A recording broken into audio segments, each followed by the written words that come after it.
বলে ও আবু বকর, তোমার বন্ধু বোধহয় পাগল হয়ে গেছে, তোমার বন্ধুরে বলে আল্লাহ নবুয়ত দান করছে, এখন নাকি তোমার বন্ধু নবী হয়ে গেছে। বলে কে বলছে?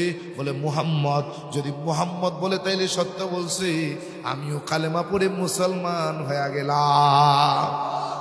ওইদিকে আবু বকর কালেমা পড়ছে, এইদিকে আলী কালেমা পড়ছে, ওইদিকে আম্মাজান খাদিজা কালেমা পড়ছে। বলে কালেমা পড়ে ফেললেন। কোরআন নাজিল হইতেছে মক্কার জমিনে, কোরআন পাঠায় আমার আল্লাহ। সূরা কাউসার নাজিল হয়েছে, ইন্না আতাইনাকাল কাউসার ফাসাল্লি লিরাব্বিকা ওয়ানহার ইন্না শানিআকা হুয়াল আবতার। কোরআন নাজিল হয়ে গেছে। আমার নবীজি সূরা কাউসারটাকে কাবার দেওয়ালের মধ্যে সুন্দর কইরা সাজায়া রাখছে, লিখা রাখছে। বেঈমানেরা কাবার পাশ দিয়ে হেঁটে যায়, তাকায়া দেখে কি সুন্দর ছন্দ দেখা যায়। এত সুন্দর ছন্দ কেরা লিখছে রে? বেঈমানেরা বলে মুহাম্মদ। কে লিখছে? মুহাম্মদ। বলে এত সুন্দর কথা কোথায় পাইল? এত সুন্দর ছন্দ, এত সুন্দর মন্ত্র কোথায় পাইল? বলে মুহাম্মদ নাকি আল্লাহর নবী হয়ে গেছে, তার আল্লাহ নাকি আসমান থেকে এই মন্ত্র পাঠাইছে। আবু জেহেল কেমন বেঈমান! কয় এই মক্কায় কি এই মুহাম্মদের চেয়ে জ্ঞানী মানুষ, শিক্ষিত মানুষ ছিল না? আল্লাহ সহে দেখে না? এটা উম্বি মানুষ যে লেখাপড়াই জানে না, এর উপরে কোরআন নাজিল করবে আর তারে নবী বানাবে, এটা মানা যায়? নাউজুবিল্লাহ। কয় না না, এটা মুহাম্মদের কল্পনা কাহিনী ছাড়া আর কিছু হতে পারে না।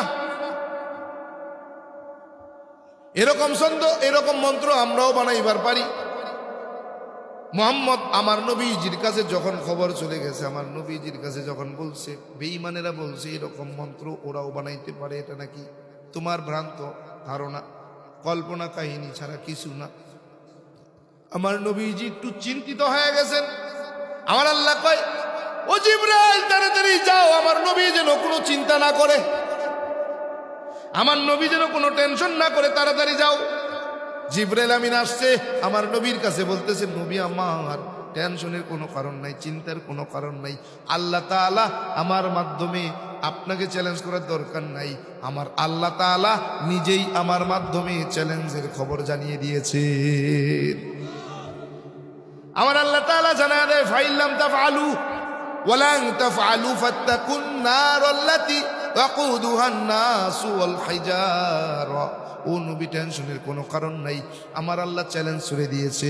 বলে তাদের সঙ্গে আপনার চ্যালেঞ্জ করার কোনো প্রয়োজন নাই, আমার আল্লাহ নিজেই চ্যালেঞ্জ করছেন। ফা ইল্লাম তাফআলু, যদি তোমরা পারো কোরআনের সবচাইতে ছোট সূরা 3 লাইনের একটা ছন্দ বানায়া দেখাও। ওয়ালান তাফআলু, কখনোই তোমরা তা পারবে না।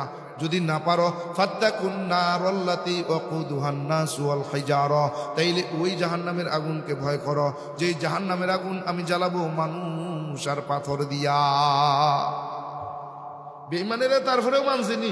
বলে এরকম ছন্দ, এরকম মন্ত্র আমরা বানাইবার পারি। আবু জাহাল খবর দিয়েছে আমার নবীকে, এই মুহাম্মদ দুপুরবেলা বাড়িতে আইবা, তোমার সঙ্গে এই মন্ত্র বানানো নিয়ে চ্যালেঞ্জ হবে। আমিও একজন কবি সাহিত্যিক দার্শনিক দাওয়াত দিছি, এই তোমার মতো মন্ত্র বানায়া তোমারে শোনায়া দিবে। আমার নবীজি কয় ঠিক আছে। ওই দিক আবু জাহাল কবি সাহিত্যিক দার্শনিক গবেষক নিয়ে বইয়া পড়ছে, বইয়া বইয়া অপেক্ষা করতেছে আমার নবী আসবে কখন। আমার নবী যখন রওনা করছে, পথের মধ্যে দেখা যায় আমার নবীর চেহারা মোবারক দেখা যায়, ওই বেঈমান কবি লাফ দিয়া দাঁড়ায় গেছে। আবু জেহেল কয় দাঁড়ায় লিখা, ও দাঁড়ায় লিখা ব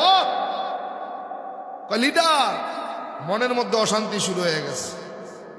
কয় পেরেশানি বড় ভালো লাগে না। বলে ব দাঁড়াবি না।